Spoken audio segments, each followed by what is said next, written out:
नमस्कार। राष्ट्रीय स्वास्थ्य मिशन के फोनिंग कार्यक्रम मिशन हेल्थ में आप सबका स्वागत है। हमारा आज का विषय है मातृ स्वास्थ्य और इस विषय पर जानकारी देने के लिए हमारे साथ हैं राष्ट्रीय स्वास्थ्य मिशन के महाप्रबंधक डॉक्टर मनोज कुमार शुक्ल जी। डॉक्टर साहब, बहुत बहुत स्वागत है आपका कार्यक्रम में। और दर्शकों, अगर आप डॉक्टर साहब से कोई प्रश्न पूछना चाहते हैं, कोई समस्या है, तो आप सीधे हमसे फ़ोन से संपर्क कर सकते हैं। तो इसके लिए नोट कर लीजिए आप हमारा फ़ोन नंबर है 0522 220 5756 0522 228 8698। और हमारा एक टोल फ्री नंबर भी है, वो भी नोट कर लीजिए 1800 180 805233। और दर्शकों, हम आपसे एक ज़रूरी बात ये कहना चाहेंगे कि जब भी आप अपना फ़ोन मिलाएं तो ज़रा अपने टीवी सेट की आवाज़ थोड़ी कम कर दीजिए, जिससे आपकी आवाज़ हम तक सुचारू रूप से पहुंच सके। और डॉक्टर साहब, जैसा कि आप देख रहे हैं कि आज हमारे कार्यक्रम में शामिल होने कुछ दर्शक भी आए हुए हैं, तो आप सबका भी बहुत बहुत स्वागत है कार्यक्रम में। डॉक्टर साहब, जब तक फ़ोन कॉल्स आती हैं तब तक हम ये जानना चाहेंगे कि राष्ट्रीय स्वास्थ्य मिशन के द्वारा मातृ स्वास्थ्य को लेकर जो जननी सुरक्षा योजना चलाई गई है, वो क्या है और इस योजना को शुरू करने की ज़रूरत क्यों महसूस हुई? आप जानती हैं कि जो गर्भावस्था है जी, उसके बाद परिणाम में जब प्रसव होता है तो एक माँ को नया जीवन मिलता है। और हमारे देश में अधिकांश माएँ घर पर प्रसव करती थीं और प्रसव घर पर होने की वजह से उनकी जान को काफ़ी खतरा रहता था। इसीलिए राष्ट्रीय स्वास्थ्य मिशन की शुरुआत के ही समय से जननी सुरक्षा योजना कार्यक्रम शुरू किया गया है और इसका मुख्य उद्देश्य संस्थागत प्रसव को बढ़ावा देना है जी। लगातार जो घरों में डिलीवरी हो रही हैं उनको कम करके अस्पतालों में प्रसव सुनिश्चित कराना उसका मुख्य उद्देश्य। डॉक्टर साहब, जैसे कि आपने बताया कि संस्थागत प्रसव कराने की प्राथमिकता है राष्ट्रीय स्वास्थ्य मिशन की तरफ से दी जा रही है, तो ये योजना जो है प्रदेश के लिए कितनी लाभकारी सिद्ध हो रही है?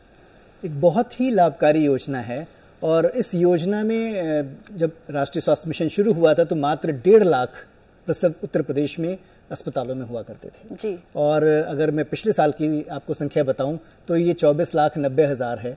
इतने प्रसव हमारे सरकारी अस्पतालों में हुए हैं और डेफिनेटली इससे जो है माताओं के स्वास्थ्य में वृद्धि है, उनकी मातृमृत्यु जो है समस्या वो कम हुई है जी। डॉक्टर साहब, जैसे कि देखा गया है कि ग्रामीण और शहरी क्षेत्र की जो महिलाएं हैं, अगर वो प्रसव उसी जगह पे कराती हैं, मान लीजिए ग्रामीण क्षेत्र की महिला गांव में और शहर की महिला शहर में कराती है, तो क्या उसके लिए कुछ उनको आर्थिक मदद भी दी जाती है? जी, जननी सुरक्षा योजना के अंतर्गत ग्रामीण क्षेत्र की महिला को संस्थागत प्रसव कराने के लिए जी 1400 रुपये का लाभ मिलता है और अगर शहरी क्षेत्र की महिला है तो उसको 1000 रुपये का लाभ मिलता है। ये केवल उसके निवास के स्थान पर निर्भर करता है, ना कि वो किस अस्पताल में करा रही है। यानी कि ग्रामीण क्षेत्र की महिला अगर जिला अस्पताल में जो शहरी क्षेत्र में है वहाँ पर भी अगर वो प्रसव कराना करती है तो उसको 1400 रुपये का ही लाभ मिलेगा। अच्छा।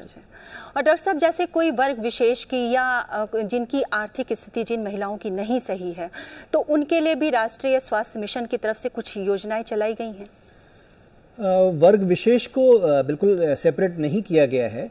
ये योजना जो है जननी सुरक्षा योजना जो है वो सभी के लिए एक समान रूप से लागू होती है ग्रामीण और शहरी क्षेत्र में। लेकिन कुछ महिलाएं जो कि बीपीएल परिवारों की हैं, उनको अगर प्राइवेट में, कई बार क्या होता है कि वो अस्पताल पहुंचने की कोशिश तो करते हैं लेकिन वो सरकारी अस्पताल में नहीं पहुंच पाते हैं और किसी प्राइवेट एक्रेडिटेड फैसिलिटी, एक मान्यता प्राप्त संस्था पर अगर वो पहुंच जाते हैं तो उन संस्थाओं पर, उन प्राइवेट अस्पतालों पर अगर उनका ऑपरेशन द्वारा प्रसव होता है तो उनका कोई शुल्क नहीं पड़ेगा। और वहाँ पर भी प्रसव कराने पर, चाहे वो सामान्य प्रसव कराएं चाहे वो ऑपरेशन द्वारा प्रसव कराएं, उनको जो जननी सुरक्षा योजना का लाभ मिलना था 1000 या 1400 रुपये, वो उनको देय होता है। एक और चीज़ इसमें साथ में शामिल की गई है, वो ये है कि अगर घर पर भी प्रसव हो जाता है किसी बीपीएल परिवार की महिला का और उस प्रसव में उसने किसी प्रशिक्षित जो हमारी एएनएम है या दाई है उनका इस्तेमाल किया है, तो एक 500 रुपये का प्रावधान भी किया गया है ताकि उनको एक थोड़ा सा आर्थिक लाभ मिल सके।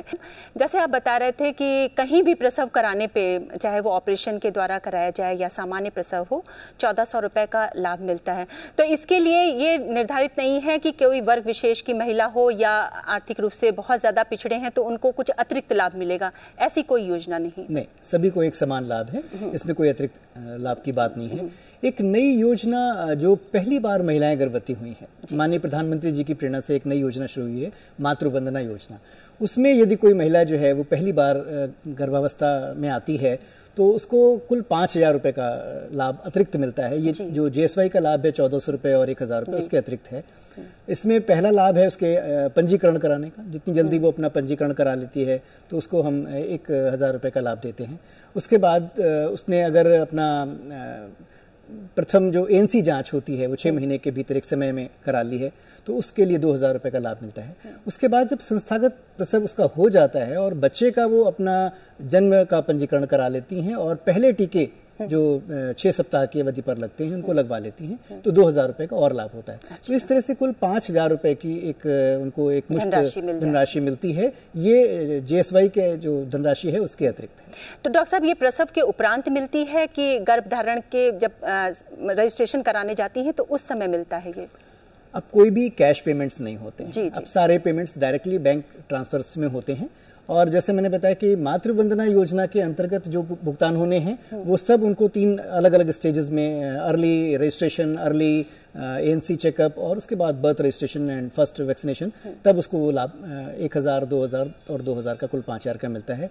इसी तरह से जो जननी सुरक्षा योजना का लाभ है वो निश्चित रूप से जब पब्लिक हेल्थ फैसिलिटी पर, सरकारी स्वास्थ्य केंद्र पर अगर प्रसव होगा केवल तभी उसको ये लाभ मिलेगा, अन्यथा उसको लाभ नहीं मिलेगा। जी। और प्रसव होने के बाद ही ये उनको डायरेक्ट बेनिफिट जो है ट्रांसफर किया जाएगा उनके खाते में जाएगा।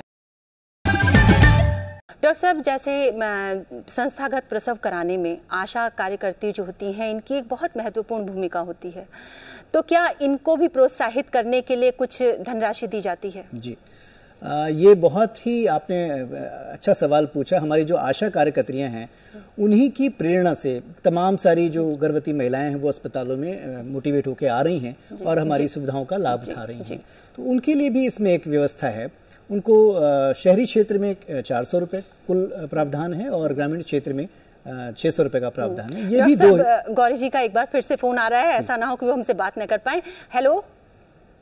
हाँ गौरी जी, आप अपना क्वेश्चन पूछिए। जी हेलो। हेलो, आपकी आवाज मिल रही है, आप क्वेश्चन पूछिए अपना। हेलो।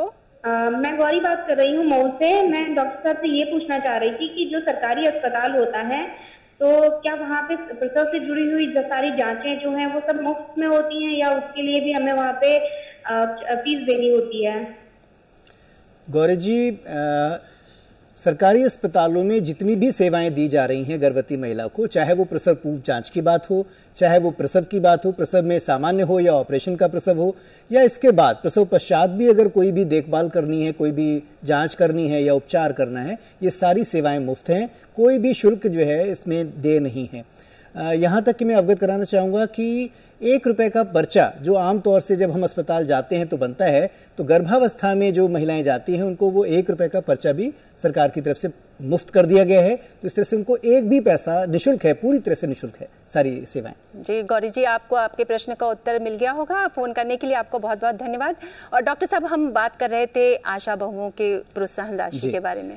तो आशाओं ने बहुत योगदान किया है, मैं उनको पर्सनली भी धन्यवाद देना चाहूँगा। और एक तरह से वो कार्यक्रम हित में है। हमारी गर्भवती महिलाएं जो कि मतलब अस्पतालों को उन्होंने देखा ही नहीं था, इस तरह से उन्होंने मोटिवेट करके अस्पतालों में लाई और तमाम मैं कहूँगा कि मौतें जो उन्होंने एक तरह से टाली हैं। तो इसके लिए एक छोटा सा एक मानदेय उनको मिलता है और ये मानदेय 600 रुपये ग्रामीण क्षेत्र की आशा के लिए और शहरी क्षेत्र की आशा के लिए 400 रुपये का मानदेय है। इसके भी 2 हिस्से हैं। प्रसव पूर्व जांचें जो ANC पीरियड में कराई जानी है उसके लिए इसका आधा सम और बाकी शेष जो है उनको मोबिलाइज करने के लिए उनको मोबिलाइज करने के लिए। और डॉक्टर साहब, जैसे जननी शिशु सुरक्षा योजना भी एक चली है राष्ट्रीय स्वास्थ्य मिशन की तरफ से, तो उसकी भी हम कुछ जानकारी चाहेंगे। जननी शिशु सुरक्षा कार्यक्रम है JSS। अच्छा। ये एक तरह से सप्लीमेंट करता है हमारी जननी सुरक्षा योजना को। और इस कार्यक्रम में दरअसल जो हमारी एंटीनेटल पीरियड है, जो गर्भावस्था की अवस्था है, इसके अलावा प्रसव की बात है और प्रसव के बाद तो जितनी भी जांचें महिलाओं को चाहिए उसको निःशुल्क करने की व्यवस्था, यानी कि जो भी रीजेंट्स, मशीनें, जो भी आवश्यकता होंगी वो सारी इसमें हैं। इसके अलावा जो दवाइयाँ हैं, आप जानते हैं कि गर्भावस्था में जब हम गर्भवती महिला को कैल्शियम की गोली देते हैं, आयरन की गोली देते हैं, कृमिनाशक जो एल्बेंडाजोल है वो देते हैं, या और भी कोई आवश्यक पड़ सकती है दवा, वो सारी की सारी दवाओं की व्यवस्था भी इसके अंतर्गत की गई है। डॉक्टर साहब एक फ़ोन कॉल और ले लेते हैं। ये फ़ोन कॉल राजेश जी का है। Hello hello. हाँ डॉक्टर साहब, लोग कहते हैं सरकारी अस्पताल में उपचार वगैरह की अच्छी सुविधाएं नहीं है, क्या ये सही बात है? वैसे तो आप स्वयं जब आएंगे तब आपको पता चलेगा कि सुविधाएं कैसी हैं, लेकिन मैं ये आश्वस्त करना चाहूँगा कि प्राइवेट चिकित्सालयों से किसी भी हद तक हमारी जो सुविधाएं हैं सरकारी अस्पताल की वो कम नहीं हैं, बल्कि बेहतर हैं। मैं आपको कहना चाहूँगा कि सरकारी सेवा में आने के लिए चिकित्सक को या पैरामेडिकल स्टाफ को जो आवश्यक योग्यता चाहिए, जब तक वो योग्य नहीं होता है तब तक अस्पताल में वो चयन ही उसका नहीं किया जा सकता है। जबकि प्राइवेट में कोई ऐसा हम आश्वस्त नहीं कर सकते हैं कि सारा पैरामेडिकल स्टाफ, सारा स्टाफ ट्रेंड होगा। तो मुझे जो मेरा अपना तजुर्बा है, और तो मैं तो यही कहना चाहूँगा कि हमारे सरकारी अस्पतालों में जो सेवाएं हैं एक तो निःशुल्क हैं और बहुत ही गुणवत्तापरक हैं, तो कोई भी उसमें संशय की बात नहीं। तो राजेश जी बहुत बहुत धन्यवाद आपका। और डॉक्टर साहब हम बात कर रहे थे जननी शिशु सुरक्षा कार्यक्रम जी। तो मैं आपको बता रहा था कि एक ड्रग्स की बात हुई और एक डायग्नोस्टिक की बात हुई। इसके अलावा अगर हमारे सरकारी अस्पतालों में महिला आती है प्रसव के लिए, कभी कभी प्रसव से पहले भी अगर उसको कोई परेशानी हो गई है या प्रसव के बाद भी कोई समस्या होती है, तो उस दौरान जो वो स्टे उसका होता है, भर्ती जब रहती है, तो उसके लिए जो खाने की व्यवस्था है, नाश्ता, दोपहर का खाना, रात का खाना, ये तीनों चीज़ें उसको इसमें निःशुल्क रहती हैं। साथ में ही महिला को घर से अस्पताल लाना, अगर जिस अस्पताल में वो आई है उस अस्पताल में अगर आवश्यक सुविधाएं नहीं है, उसको हायर सेंटर पर रेफ़र किया जाना है, तो एक अस्पताल से दूसरे अस्पताल को रेफ़र किया जाना, और साथ में ही ड्रॉप बैक यानी कि अस्पताल से वापस घर तक जच्चा और बच्चा दोनों को घर पहुंचाना, ये भी सुविधा जेएसएसके में निहित है। और कभी कभी अगर ब्लड की आवश्यकता पड़ती है, रक्त की आवश्यकता पड़ती है, तो उस सुविधा को भी निःशुल्क किया गया है जेएसएसके के अंदर। जी बहुत ही अच्छी सुविधा है। और डॉक्टर साहब जैसे राष्ट्रीय स्वास्थ्य मिशन का उद्देश्य है कि मातृ मृत्यु दर और शिशु मृत्यु दर को रोकना, तो इसके लिए अलावा भी क्या कुछ और भी योजनाएं हैं कि जो इसको कार्यक्रम को मतलब इस स्थिति को रोक सकें? मातृ मृत्यु दर प्रदेश में बहुत ज़्यादा है, अभी भी बहुत ज़्यादा है मैं कहूँगा, और प्रदेश उन चुने हुए प्रदेशों में से है भारत के जहाँ पर सर्वोच्च मातृ मृत्यु दर है। और उसको कम करने का एक ही उपाय है, और वो है संस्थागत प्रसव। जितनी भी महिलाएं हैं उनकी डिलीवरी, मैं आपको उदाहरण देना चाहूँगा, जो सर्वोत्तम प्रदेश है केरला, वहाँ पर 100% डिलीवरीज जो हैं वो संस्थागत हैं। कोई भी महिला घर पर प्रसव नहीं उसका होता है, और हमारे प्रदेश में अभी भी 35% तक जो है महिलाएं घरों पर प्रसव लेती हैं। तो जेएसवाई और जेएसएसके की सुविधा तो हम दे ही रहे हैं। इसके अलावा एफआरयूज जो हैं, जो यहाँ पर आपको ऑपरेशन की सुविधा होती है, उनको विकसित करने के लगातार हम लोग प्रयास कर रहे हैं। डॉक्टर साहब एक फ़ोन कॉल हम और ले लेते हैं। हेलो। हाँ, ये बोल रहे हैं उन्नाव से। जी हाँ, आप अपना प्रश्न पूछिए। जी, हम पूछना ये चाह रहे हैं कि जैसे अगर प्रसव के दौरान किसी जो गर्भवती स्त्री होती है, अगर उसको खून की कमी पड़ जाए या खून की जरूरत हो, तो क्या सरकारी अस्पताल में भी इसकी सुविधाएं मिलती हैं? मैंने अभी आपको बताया कि जननी शिशु सुरक्षा कार्यक्रम के अंतर्गत जो 5वां चीज़ थी वो यही है कि ब्लड की सुविधा, खून की सुविधा जो है वो भी निःशुल्क है। प्राइवेट में तमाम पैसा खर्च हो जाता है अगर ब्लड की, और पीपीएच पोस्टमार्टम हेमरेज एक ऐसी परेशानी है जिसकी वजह से अधिकांश महिलाओं की मौत होती है। तो ब्लड की सुविधा निःशुल्क है राष्ट्रीय स्वास्थ्य मिशन के अंतर्गत जो जननी शिशु सुरक्षा कार्यक्रम है उसके द्वारा। जी, तो आपको फ़ोन करने के लिए बहुत बहुत धन्यवाद, और आपको आपके प्रश्न का उत्तर भी अच्छे से मिल गया होगा। डॉक्टर साहब हम बात कर रहे थे मातृ मृत्यु दर और जी, तो एक तो हम एफआरयूज को ऑपरेशनलाइज करने के लिए बहुत प्रयास कर रहे हैं। नए नए तरीके अपनाकर हम जो हमारे विशेषज्ञ चिकित्सक हैं उनको एनरोल कर रहे हैं। अभी ओपन बेड ऑफर्स भी किए गए जिससे कि हम उनकी मुंह मांगी कीमत, जो डॉक्टर्स की मतलब कुछ होता है कि भाई आपको सरकारी में कम सैलरी मिल रही है तो आप अपनी दरों पर आकर भी हमसे कॉन्टैक्ट कर सकते हैं, ये व्यवस्था भी की गई। साथ में एक मातृ मृत्यु समीक्षा कार्यक्रम चल रहा है, बल्कि अब उसको बदल के maternal death surveillance and response कार्यक्रम कर दिया गया है। इसके अंतर्गत जितनी भी महिलाओं की मृत्यु हो जाती है गर्भावस्था में या प्रसव के 42 दिन बाद तक, उन सभी की हम सूचना एकत्र करते हैं, और उसके बाद वहाँ पर एक डॉक्टरों की टीम जाकर ये रिव्यू करने की कोशिश करती है आखिर वो क्या कारण थे जिनकी वजह से ये महिला की मौत हो गई। निश्चित रूप से हम उस महिला को तो नहीं बचा सके, लेकिन हम कोई भी कोशिश बेकार नहीं जाने देना चाहते हैं। जिस तरह से मतलब जो भी कारण निकलते हैं उन कारणों को निवारण करने का हम प्रयास करते हैं ताकि दोबारा किसी महिला की मौत ना हो। तो डॉक्टर साहब एक फोन कॉल और आ गई है और ये हैं प्रीति जी। हाँ प्रीति जी, हेलो जी, आप अपना प्रश्न पूछिए। मतलब जैसे मान लो कोई महिला है और पंजीकरण हो गया है लेकिन रास्ते में ही अगर उसका गुस्सा हो रहा है किसी कारणों के कारण, तो क्या उसको सारी जो सरकारी सुविधाएं हैं वो मिलेंगी कि मतलब फिर ये होगा कि उसको घर ही ले जाएंगे? डॉक्टर साहब इनका कहने का मतलब है कि रास्ते में मान लीजिए उसने संस्थागत प्रसव के लिए अपना पंजीकरण करा रखा है जी। लेकिन रास्ते में प्रसव हो जाता है या घर पे हो जाता है, तो क्या उसको वो सुविधाएं मिलेंगी?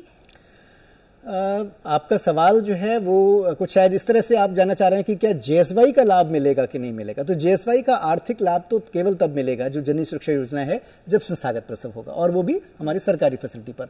परंतु घर पर या रास्ते में प्रसव होने के बाद भी समस्याएं हो सकती हैं, या आप चाहें तो चेकअप करा सकते हैं, तो कोई भी शुल्क उस महिला को देय नहीं है। मतलब उसने पंजीकरण कराया है तो किसी भी समय पर वो आती है, चाहे वो प्रसव के पहले या प्रसव के बाद, तो उसका स्वागत है, उसको सेवाएं पूरी दी जाएंगी। केवल उसको जो एक आर्थिक लाभ मिल रहा था, मानदेय मिल रहा था, वो उसको लाभ नहीं मिल पाएगा।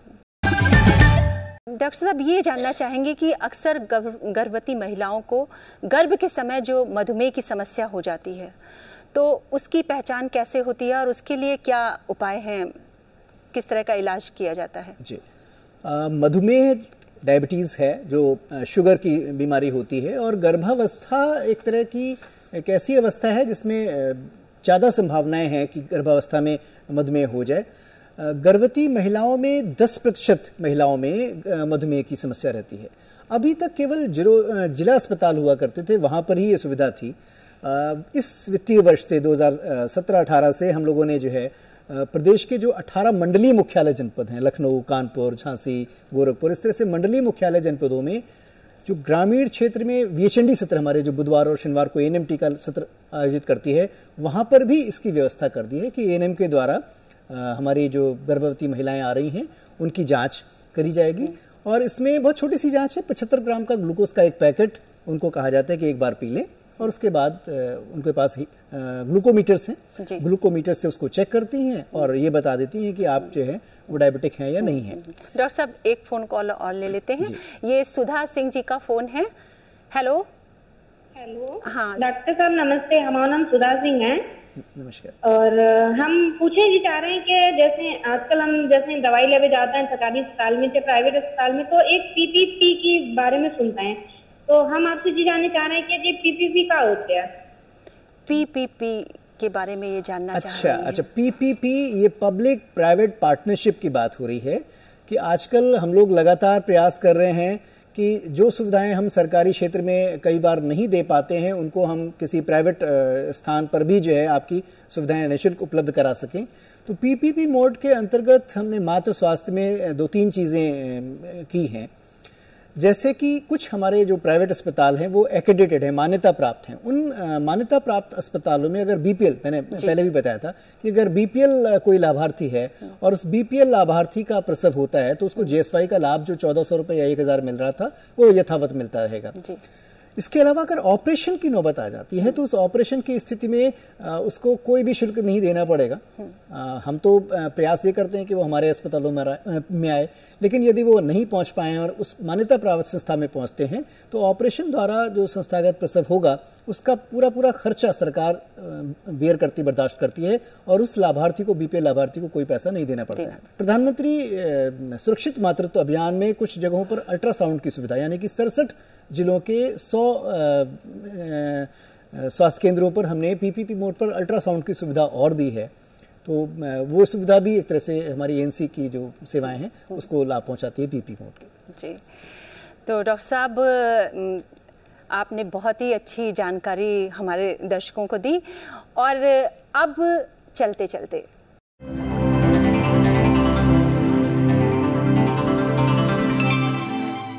चलते में हम आपसे एक प्रश्न पूछेंगे और उस प्रश्न का उत्तर आप हमें डाक या ईमेल के द्वारा भेज सकते हैं। और जिन भी दर्शकों के उत्तर सही होंगे उनमें से किसी एक का चयन हम लॉटरी के द्वारा करेंगे। तो नोट कर लीजिए हमारा आज का प्रश्न। हमारा प्रश्न है, संस्थागत प्रसव के लिए सरकारी चिकित्सालयों में आने वाली महिलाओं को कितना खर्च करना पड़ता है? एक बार प्रश्न पुनः सुन लीजिए। संस्थागत प्रसव के लिए सरकारी चिकित्सालयों में आने वाली महिलाओं को कितना खर्च करना पड़ता है? और इस प्रश्न का उत्तर आप हमें भेजेंगे तो उसके लिए आप हमारा पता भी नोट कर लीजिए। हमारा पता है प्रस्तुतकर्ता मिशन हेल्थ, कमरा नंबर 205, दूरदर्शन केंद्र 24 अशोक मार्ग, लखनऊ 226001। और अगर आप हमें ईमेल करते हैं तो हमारा ईमेल एड्रेस भी नोट कर लीजिए, missionhealth.ddupl@gmail.com। तो डॉक्टर साहब, आप आए और इतनी अच्छी जानकारी हमारे दर्शकों को दी, इसके लिए आपका बहुत बहुत धन्यवाद।